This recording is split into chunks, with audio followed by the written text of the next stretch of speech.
Alright lads, so in less than 24 hours time, we are going to be getting the brand new banner, the Christmas Summon Brilliant Gift, featuring a brand new version of Orihime and Toshiro in new Christmas outfits that has been designed by Kisuke. And within this video, we are going to be talking about, is it worth summoning on this banner, and highlight some of the value that can be had on a banner like this, because even though you might not be summoning, there are going to be a lot of people dropping their orbs tomorrow. Even though end of year is only a month away, we have two fan favorites right here, and people are going to try and get them at all costs possible. So that said, let's jump into the banner. Firstly, talking about the two new banner characters. And the first character is going to be the Christmas Toshiram. Now, Toshiram is a power Soriba slash captain with the no affiliation killer. The only character that matches his combination of affiliation and killer is the Kanfuyo Chunsui. So if you don't have him, this character might be someone that's worth picking up just for that little niche alone. Another character that somewhat fits the same combination is actually the White Day version of Gin, who's also going to be on the post-selection banner. He himself is a power Soriba with the no affiliation killer. That said though, I do believe this Toshiram is a more worth it character compared to the Gin,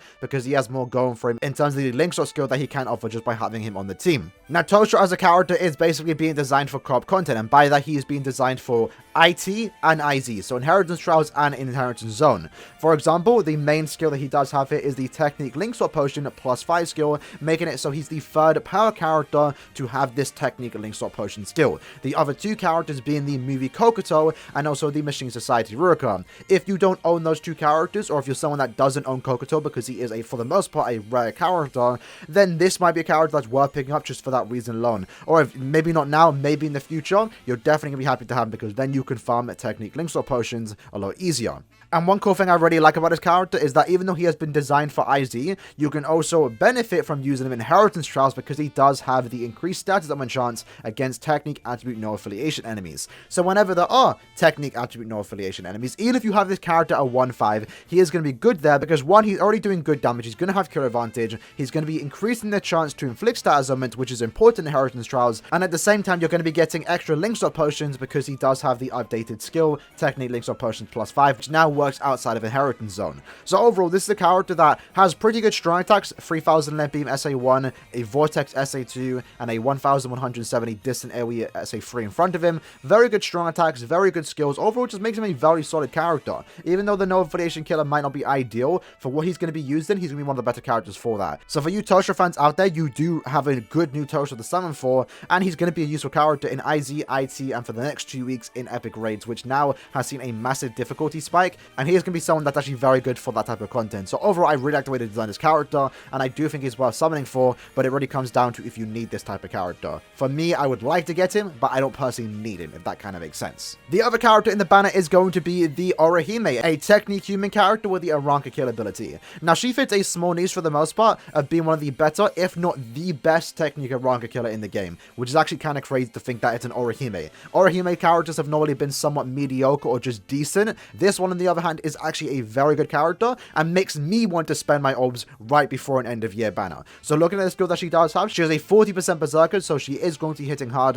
Her SA2 is going to be a heal and a shield move, which is actually very good because the attack itself is a 960 in front of her. Her SA1 is a short beam in front of her, and then her SA3 is a full screen. So very good strong attacks, almost like up there with like the other greats in BBS. But at the same time, she also comes with medic and multi-barrier +2, so she's healing you more just by an extra couple percentage, and she's also giving herself a 5-hit shield and a 3-hit shield for your teammates. This makes her one of the best supports in the entire game, while at the same time also being a character that can potentially out-damage some of the characters that you might be playing with, which is kind of crazy to think about. And then just to finish it off, she also has the Speed Link Swap Potion +5, so she is the third Technique Link Swap character in the game, which is really good because the other two are limited characters. Even though she's technically limited too because she's not a premium character, they're more limited in the fact that they're a Kanfuyo character and a Spirits Are Fairy character. And both of those characters are kind of just, I mean, Kenpachi's kind of mediocre. Let's be honest, you don't like farming IZ with him. While Uryu, while he can be a good character there, this is definitely the better option to use. And the fact that she's going to be more available going forward into 2022 compared to those two characters is kind of a good thing. And we've kind of broken the bad Links or character curse that the Technique attribute has had for the last year. And at the same time, because she is a support character, she's actually going to be able to keep the Kenpachis alive for the most part with the shield and the heal. So it's actually a great character that's going to combo well with the past Links or characters that you will now be forced to play with. So I think, personally, she's one of the best Technique characters in the game and definitely worth summoning for. And personally speaking, I kind of want to summon tomorrow just to try and get my hands on this character. As for the fillers though, they aren't ideal. It's not that the fillers are bad, they're just very old characters. The bottom 4 are characters from like 2 or 3 years ago. So for example, we have the 2018 banner, I believe, with the Nemu, Yoruichi, and Retsu. They're okay characters, you can use them in content, but they're really nothing compared to the characters we have received in the last year or two. The Neliel is also a pretty okay character. She does lack Havoc, she lacks any high Berserker, I believe. So again, just kind of a normal character, nothing too special. They're more so only going to be good characters if you do lack them. If you are, then maybe doing a couple steps is going to be a bad thing. The other 2 characters that are kind of just there are these swimsuit characters. Not that they're bad, but they're just a bit random because they're not Christmas characters, and they could have easily put in the 2 other Christmas characters from last year, such as the Ruruka and the Momo. Very strange why they didn't, doesn't make sense, but it is what it is. At the very least though, these 2 characters are actually pretty good for even today's meta. You have a Nad character that does unfortunately lack guard break, but in guild quests, in epic raids, when she is a bonus, she is going to be a good character for that, because she does do a pretty good damage. Then we also have a Apache who's one of the better heart characters in the game, personally one of my favorite heart characters. She has great strong attacks, weak in defense, heal on a soul bomb, overall just a very solid character.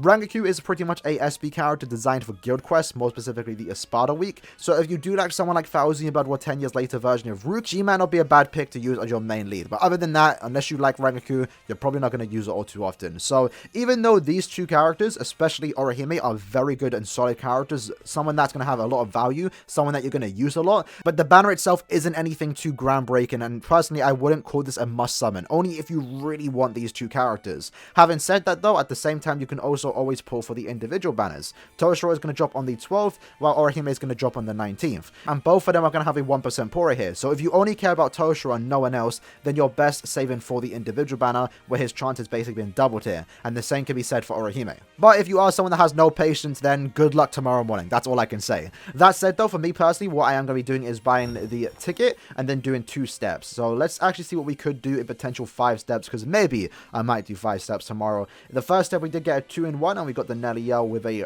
random Yamamoto, because do keep in mind though, because the rate for this banner is the normal rates that we have across other banners. So 4.5% chance to get one of these characters, and then a 1.5% chance to get the other characters that you probably don't want to pull for. Unless you're new to the game, it will actually be pretty good. And then I accidentally did all steps, but 5,000 orbs or 6,000 orbs to get just the banner character twice isn't that good. You know, you might get more lucky. Let's see how many steps it did take us to actually get the character we actually want. In this case, it took us 6 steps to get Toshiro. That's not too bad. That's actually very good. 10 steps to get both characters. If you get lucky, I would call that a dub. But for most people out there, you know, RNG can be cruel, and you might go down to 0 and not get the character you want. So if you really just want one character, I always recommend summoning for the individual banner. That said though, do keep in mind, because we are getting into December now, we have some very good banners on the way. We have the Pole Selection banner, December 26th. That's a banner you're going to want to have orbs for, because you have some of the better characters that have been released within this year. At the same time, at the end of the year, we also have a potential new power creep, or more so just a really good SP or NAD character,